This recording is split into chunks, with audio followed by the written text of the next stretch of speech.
try something new this week. Instead of simply reciting the stories that I thought were most important from the prior week, I'm going to pick one and I'm going to contextualize it and see if I can tell the largest story that's sort of wrapped around that so it makes sense for you. It could be a little bit longer, some of these pieces. This one's 8 minutes plus, but I look forward to seeing how this works for you. Thanks for your attention. Last week, AI infrastructure provider Crusoe and modular nuclear company Blue Energy announced a new partnership focused on developing and operating a 1,500 megawatt nuclear-powered data center campus at the Port of Victoria in South Texas. As observers in the space know, it will be a while before we see the first modular nukes commercialized, as there are still numerous hurdles to overcome. First, designs must be approved and tested.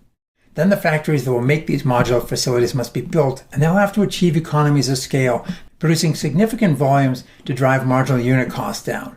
That in turn implies that of the dozen plus companies throwing their hat in the modular nuclear ring, most will have to fail. And then of course there are the financing challenges, fuel supply issues, associated security concerns, and the NIMBY concerns as well. If people are fighting wind, solar, and storage in their backyards, just imagine how they will respond in many parts of the country to a nuclear facility next door. But let's take the leap of faith and assume that Crusoe and Blue Energy can get to yes on this. What will they do to power the data centers in the interim?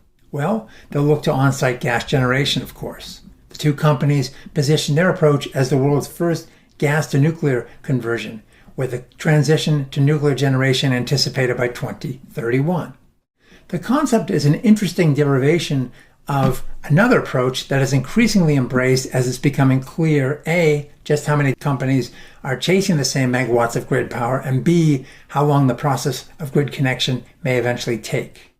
Today, that interconnection process is different across the country and varies widely from one utility to the next. I had a conversation with an unnamed developer last week, and he commented that from what he sees out there in the landscape, there is no one-size-fits-all process, and some utilities are remarkably ill-prepared for the requests they are fielding.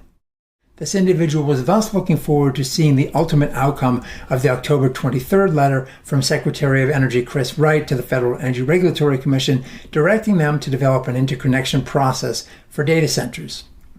A standardized rulemaking process, if it's a reasonable one, that generally protects all actors couldn't hurt, though that will be a heavy lift. Faced with these difficulties and the enormous value of quickly accessing the electron, other data center developers are also turning to bridging strategies, but rather than looking to nukes as their endgame, they are eyeing co-located fuel cells or turbines to spin up their facilities even as they pursue longer-term eventual grid interconnections. That begs the question, why not just skip the grid forever and go with on-site co-located power in the long run? Well, the short answer to that is that generating plants break down on occasion, and even when they don't fail, they need to go out for maintenance. GE Vernova notes that its turbines typically require maintenance every 1 to 3 years, depending upon how they're operated. So if you're a data center operator, what do you do when the plant is down? Well, if you're not grid connected, you do nothing, unless you have other backup generation. Data facilities not tied to the grid may have to carry considerable reserve margins of their own. Take, as one example, the Meta subsidiary that received approval in June for a 200 megawatt data center in Ohio that is not connected to the grid. It's not being supported by a single generator, but rather a fleet of 30 machines, including smaller combustion turbines and quick-start reciprocating engines. And the total capacity of that fleet is about 320 megawatts, presumably to address that outage and maintenance issue. The other challenge for direct supply is generator lead times. If you haven't ordered one yet, get in line. And you can expect to both wait and pay, as turbine manufacturers now require deposits as far out as 2030. So for many, direct supply won't be easy. Thus, most developers will likely try to connect to the grid for years to come, starting with those already connected or well into the interconnection queue.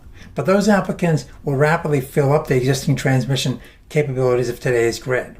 Then we hit a roadblock, since new transmission projects take longer than designing a new rocket and getting into space. Take the 3,000 megawatt SunZia project from New Mexico to Arizona. That took 17 years to permit and complete, with review by 10 federal agencies. Or the Grain Belt Express from Iowa to Illinois and Indiana. That one that just lost its federal loan guarantee? That's been in the works for 15 years. By contrast, SpaceX started on design of its Falcon 1 rocket right after its founding in 2002, with a first launch attempt in 2006 and a successful reach into orbit in 2008. So you can build rockets and put them in space in about half the time you can put a transmission line out there. Texas does better than most, though. It can build lines and doesn't have to cross state jurisdictions. But even in Texas, there are limits. That grid peaked out at 85,500 megawatts of demand 2 years ago in the summer, and it now has over 200,000 megawatts of large loads, mostly data centers, seeking interconnection. So it's eyeing a transmission upgrade, including nearly 2,500 miles of 765 kV high voltage lines. Those are the biggest lines we currently employ in the U.S., at a cost of over $32 billion. They're intended to meet a 2030 projected demand of 150,000 megawatts, which was established before all the data centers came pouring into the region. So perhaps with these new lines, Texas could serve an additional 65,000 megawatts above recent peaks. If large loads need much new capacity beyond that threshold, they likely won't get it from the grid right away if they expect to have their nominal peak demand met during system peaks. But here's where today's inefficient grid works in everybody's favor. Right now, our grid operates at a roughly 53% load factor, which means it's billed for system peak plus reserve margins, and it's highly underutilized. But what if new data loads could exhibit more flexibility and reduce consumption during periods of peak demand?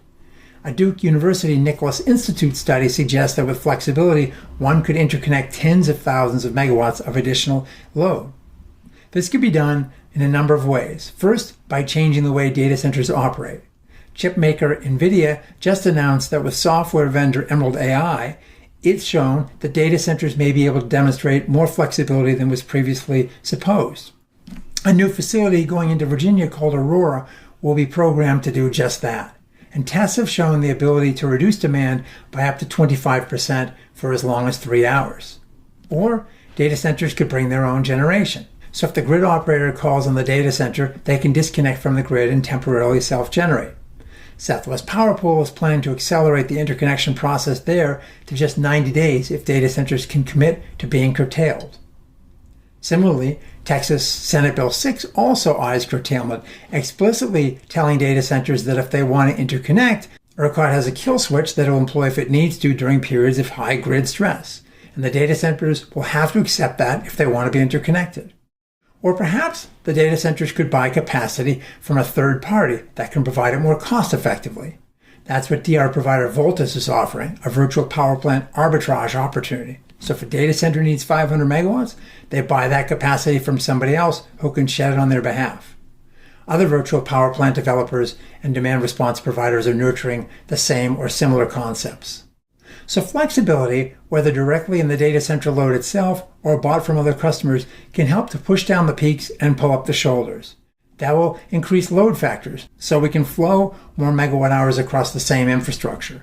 And with transmission and distribution costs increasing even faster in recent years than generation, and with all of this squarely in the crosshairs of the political conversation, these approaches seem logical, necessary, and urgent. Bridging strategies and nukes may help some actors such as Crusoe, but for many others, flexible load may finally have its day in the sun. Well, that's all for this week. Thanks for watching, and we'll see you again soon.